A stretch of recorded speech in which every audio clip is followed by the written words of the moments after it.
নমস্কার বন্ধুরা, সোমা গার্গিস রান্নাঘরে আপনাদের সকলকে স্বাগত। আজকে আমি রান্না করব আলু মটর। এই আলু মটর আমি কিভাবে রান্না করি সেটাই আমি আজকে আপনাদের সঙ্গে শেয়ার করব। তার জন্য আমি সবার প্রথমে এখানে শীতের আলু নিয়ে নিয়েছি, ছোট আলু, খুব বেশি ছোট নয়, মাঝারি সাইজের আলু নিয়েছি। যেটা বড় ছিল আমি ওটাকে দুটো আলু বড় ছিল আমি এইভাবে টুকরো করে নিয়েছি। আপনারা চেষ্টা করবেন এক সমান ছোট আলু নেওয়ারই, তাতে আরও ভালো হবে। আমি এই বাটির এক বাটি মটরশুঁটি নিয়ে নিয়েছি। রান্নাটা আমি সর্ষের তেল দিয়ে করব, আপনারা চাইলে সাদা তেল দিয়েও রান্নাটা করতে পারেন। নুন, চিনি, ঘি, এখানে 10টার মতন কাজু, 6টা আমন্ড আর কিশমিশ আমি জলে ভিজিয়ে রেখেছিলাম। দুটো মাঝারি সাইজের টমেটো, 1 ইঞ্চি আদা, লঙ্কার গুঁড়ো, যে যার মতন আপনারা ঝাল পছন্দ করেন লঙ্কার গুঁড়োটা অ্যাড করবেন। হলুদের গুঁড়ো 1/2 চা চামচ, ধনের গুঁড়ো 1 চা চামচ আর জিরের গুঁড়ো 1/2 চা চামচ। আর আমি এখানে বিরিয়ানি মশলা রেখেছি, আপনারা চাইলে এমনি গরম মশলাটাও ইউজ করতে পারেন। বিরিয়ানি মশলাটা দিলে খেতে ভালো হয় টেস্টটা। আর ফোড়নের জন্য রেখেছি আমি কিছু গোলমরিচ, কাবাব চিনি, একটা তেজপাতা, 3টে এলাচ আছে আর 4টের মতন লবঙ্গ। আমি কাজু, আমন্ড, কিশমিশ আর টমেটো আদাটাকে পেস্ট করে নেব, পেস্ট করে নেব, তারপর আমি আপনাদেরকে দেখাচ্ছি। কড়াইটা গরম হয়ে গেছে, আমি এর মধ্যে দিয়ে দিচ্ছি সর্ষের তেল।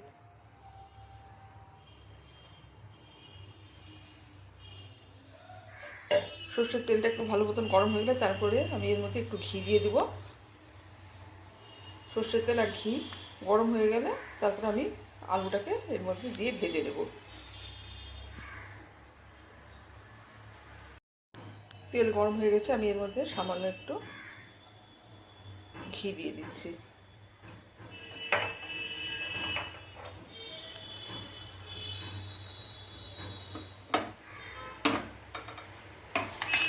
এখন আমি আগের থেকেই নুন হলুদ দিয়ে মাখিয়ে রাখা আলুটাকে এর মধ্যে দিয়ে দেবো। আমি নুন আর হলুদ দিয়ে আলুটাকে মাখিয়ে রেখেছি।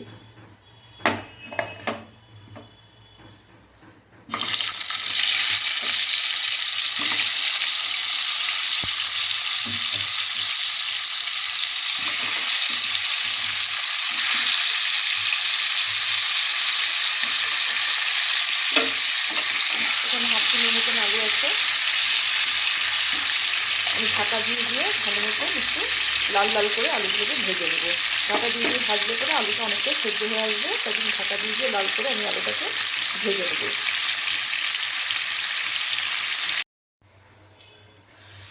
আলুটা আমি ভালো মতন ভেজে নিয়েছি, ঢাকা দিয়ে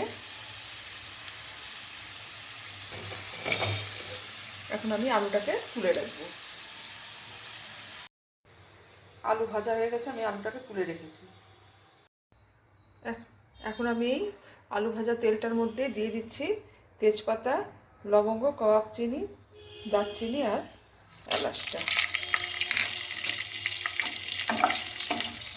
ফোড়নটার থেকে যখন একটা সুন্দর গন্ধ বেরোবে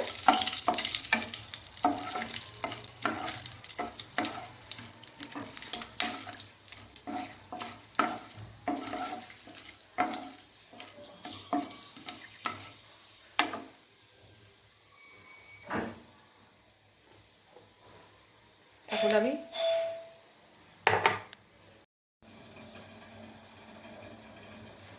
3-4 সেকেন্ডের মতো ফোড়নটা করে তারপরে আমি এর মধ্যে বেটে রাখা কাজু, আমন্ড, কিশমিশ, টমেটো, আদাটা দিয়ে দিচ্ছি। এটা পুরো নিরামিষ রান্না, এর মধ্যে কোনো পেঁয়াজ রসুন অ্যাড করছি না আমি। আপনারা চালের মধ্যে পেঁয়াজ রসুনটা দিতে পারে।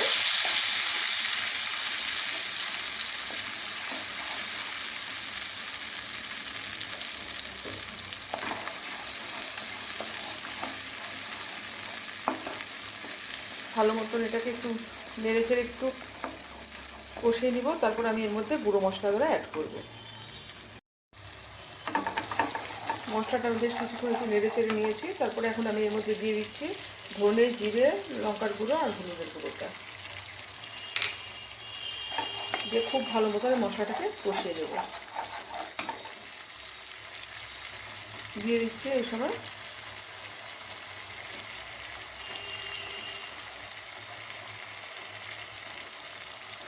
স্বাদ মতো লবণ, আলু ভাজার সময় লবণ দিয়ে আলুটা ভেজেছিলাম।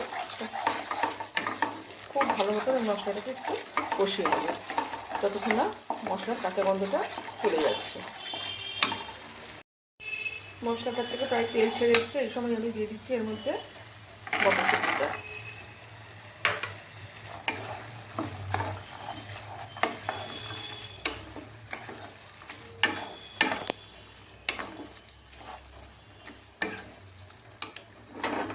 মশলার সঙ্গে মটরশুঁটিটাকেও একটু আমি কষিয়ে নেব যাতে মটরশুঁটির কাঁচা গন্ধটা চলে যায়।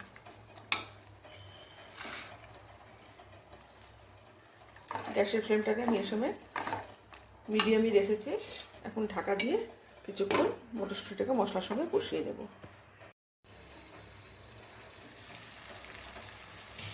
মটরশুঁটিটা কিছুক্ষণ আমি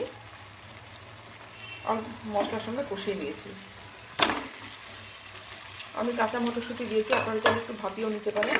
দিয়ে আলুর সঙ্গে মশলাগুলোকে ভালো মতন আমি কষিয়ে নেব।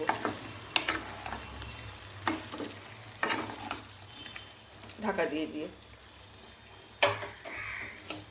4 থেকে 5 মিনিট একদম লো টু মিডিয়াম ফ্লেমে আমি ঢাকা দিয়ে আলু আর মটরশুঁটিকে মশলার সঙ্গে কষিয়ে নেব।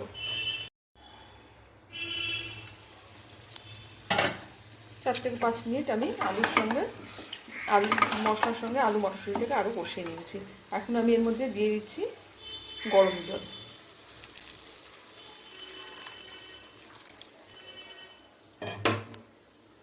আমি খুব বেশি গ্রেভি রাখবো না, মাখা মাখা করবো। 60% আলু সেদ্ধ হয়ে গেছে, আরও 40%-এর মতো আলু সেদ্ধ হবে। এখন আমি এটাকে যতক্ষণ আলু সেদ্ধ হয়েছে ঢাকা চাপা দিয়ে এইভাবে রেখে দেবো। কাঁচা লঙ্কাটা দিতে ভুলে গেছিলাম। এখন আমি এর মধ্যে এই সময় দিয়ে দিচ্ছি গোটা 4টা কাঁচা লঙ্কা দিয়ে ঢাকা চাপা দিয়ে যতক্ষণ আলুটা সেদ্ধ হচ্ছে আলুটাকে সেদ্ধ করে নেব।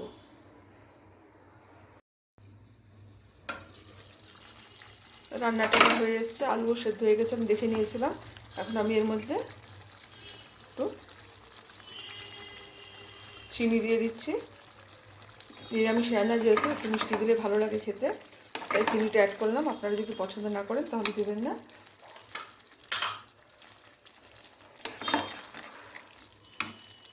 এখন আমি এর মধ্যে দিয়ে দিচ্ছি গরম মশলার গুঁড়োটা।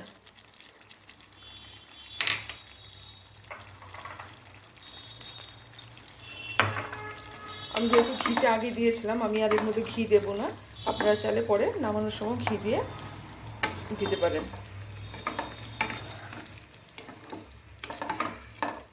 এখন আমি কিছুক্ষণ ঢাকা চাপা দিয়ে এইভাবে রেখে দেবো।